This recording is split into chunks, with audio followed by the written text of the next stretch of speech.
Welcome to my new blog. તો હું તમને કાજુની આપણે જે ચીક્કી આવે ગોળની એની રેસીપી આપવાની છું. તો અહીંયાથી મેં આ વાસણને ગ્રીસ કરી લીધું છે, જેમાં આપણે સામગ્રી કરવાની છે એને. અને આપણે આ ધીમા તાપે સાવ આપણે સિંગને શેકી લીધી છે અને એનો પાવડર બનાવી લીધો છે. અને મેં જેટલું સિંગ લીધી છે એટલો જ મેં ગોળ લીધો છે અને આ ખાવાનો સોડા લીધો છે.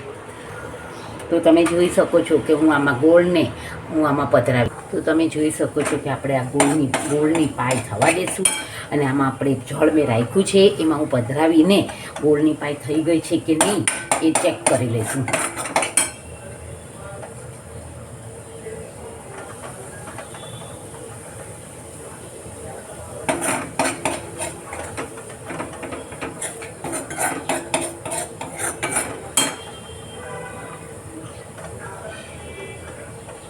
તો તમે જોઈ શકો છો કે હજી આ પોચી છે, એટલે હજી આપણી પાય થઈ નથી. એટલે હવે આપણે એને હજી થવા દઈશું. તો તમે જોઈ શકો છો કે આપણી આ પાય થોડીક થઈ ગઈ છે. હવે હું આમાં જરાક મસ્તો તમને દેખાડીશ એ રીતે જરાક મસ્તો પિંચ જેટલો જ સોડા કરું. તો જરાક મસ્તો મેં સોડા પધરાવી દીધો છે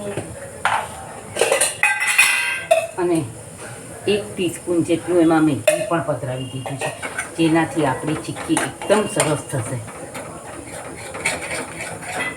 અને આ આપણે જે પાવડર બનાવીને રાખ્યો છે સિંગના ભૂક્કાનો એ પણ પધરાવી દીધો છે.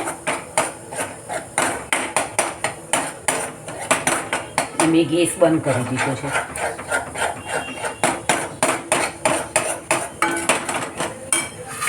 ને હવે હું આમાં પધરાવી દઈશ. તો તમે જોઈ શકો છો કે આપણું આ બોટી પડતું થઈ ગયું છે અને મેં પધરાવી દીધું છું, તમને દેખાય. તો તમે જોઈ શકો છો કે આપણી આ ગોળની ચીક્કી તૈયાર થઈ ગઈ છે. તમે એને ઘરે જરૂરથી ટ્રાય કરજો, 10 જ મિનિટમાં બની જાય છે. એક અલગ યુનિક સામગ્રી છે.